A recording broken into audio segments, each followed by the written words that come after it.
বিকট শব্দ শুনছিলেন আপনি, তাই না? তো দেখেন এই যে এই ভাইটি আসলে মানুষ যদি সচেতন না থাকে তাহলে কিন্তু হয় না। এই ভাই কিন্তু ওনার বাড়ির পাশে দেখেন, এখানে অবস্থাটা যদি দেখেন যে পুরো একদম কি হয়েছে দেখেন, তার মানে এটা প্রায় 1 থেকে 1.5 ঘন্টা পড়ছে, তাই না? এরকমই তো হবে। এবং একটা শব্দ শুনছেন, দৌড়ে আসছেন। তো দেখেন উনি শব্দ শুনে দৌড়ে আসছে। তো এই শব্দটা শোনার কারণে কিন্তু আমাদের কাজটাও সহজ হয়েছে, কারণ হচ্ছে আমাদের এত কষ্ট করে খুঁজতে হয় নাই।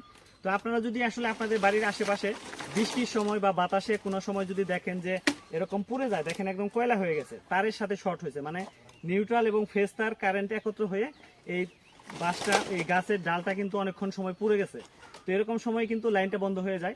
তো আপনারা অবশ্যই একটু বিদ্যুৎ অফিসে কল দিবেন। আর অনেক সময় হয়তো অনেকে বলবেন যে বিদ্যুৎ অফিসে কল দিলে কল ঢুকে না। তো অনেক সময় একটু দেখবেন কি এটা ব্যস্ত থাকে নাম্বার, সবাই কিন্তু কল দেওয়ার জন্য চেষ্টা করে। তো আপনারা একটু ধৈর্য সহকারে কল দিবেন, অথবা আপনাদের এলাকায় পরিচিত কোনো মানুষ থাকলে তার মাধ্যমেও কিন্তু কাজটি করতে পারবেন, বা ফোন দিয়ে তাকে জানালেও কিন্তু অনেকে অফিসে জানাতে পারে। তো দেখেন অবস্থাটা একদমই বেহাল অবস্থা। এটা এরকম যদি থাকে তাহলে অবশ্যই বিদ্যুৎ অফিসে জানাবেন, তা নাহলে কিন্তু বড় ধরনের দুর্ঘটনা ঘটবে বা তার ছিঁড়েও পড়ে যেতে পারে। অবশ্যই সবাই সচেতন থাকবেন।